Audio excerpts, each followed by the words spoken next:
Right ఇక details చూద్దాం. రాష్ట్రంలో జైల్ టూరిజం, ఢిల్లీ టూరిజం నడుస్తున్నాయని ఎమ్మెల్యే కౌశిక్ రెడ్డి అన్నారు. అసెంబ్లీలో జరగాల్సింది టూరిజం మీద చర్చ కాదు, లగచర్ల మీద జరగాలని డిమాండ్ చేశారు. పీఎస్సీని సంప్రదించకుండా ప్రభుత్వం ఎజెండాను ఫైనల్ చేసిందని మండిపడ్డారు. రాష్ట్రంలో టూరిజం గురించి చర్చించడానికి ఏమీ లేదని, తెలంగాణను అస్తవ్యస్తంగా మార్చేశారని ధ్వజమెత్తారు. జమిలి ఎన్నికలు త్వరగా రావాలని ప్రజలంతా ఎదురు చూస్తున్నారని కౌశిక్ రెడ్డి అన్నారు. ఎన్నికలు ఎప్పుడు వచ్చినా కాంగ్రెస్ పార్టీని సాగనంపడానికి ప్రజలంతా సిద్ధంగా ఉన్నారని తెలియజేశారు. మా బీఆర్ఎస్ పార్టీ పక్షాన మేము అర్జెంట్ మోషన్ మూవ్ చేసినాం. ఇలా ఎట్టు పరిస్థితుల టూరిజం మీద కాదు చర్చ, లగచర్ల రైతుల మీద నడవాలి చర్చ అని చెప్పి సందర్భంగా తెలియజేస్తా ఉన్నాను. ఇలా టూరిజం మీద ఏమున్నది భయ్? రెండే పాయింట్లు ఉన్నాయి టూరిజం మీద.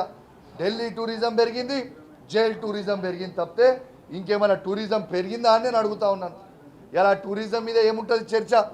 ఇలా రేవంత్ రెడ్డి గారు ముఖ్యమంత్రి హోదాలో 30 సార్లు వేయరు, మంత్రులు రేవంత్ రెడ్డి గారు అందరు కలిస్తే 100 సార్లు టూరిజం ఏడికి చేసారు, ఢిల్లీకి చేసారు తప్పితే, కానీ ఢిల్లీ నుంచి ₹1 తీసుకొచ్చింది లేదు తెలంగాణకి ఇప్పటిదాకా.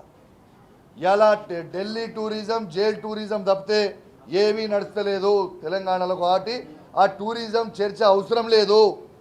ఖచ్చితంగా లగచర్ల రైతుల చర్చ జరగాల్సిన అవసరం ఉందని చెప్పి సందర్భంగా తెలియజేస్తా ఉన్నాను. లగచర్ల రైతులని 34 రోజుల నుంచి ఎందుకు ఇచ్చిపెట్టలేదనే చర్చ జరగాలి. ఇది ఒక టెర్రరిజం లాగా నడుస్తూ ఉంది.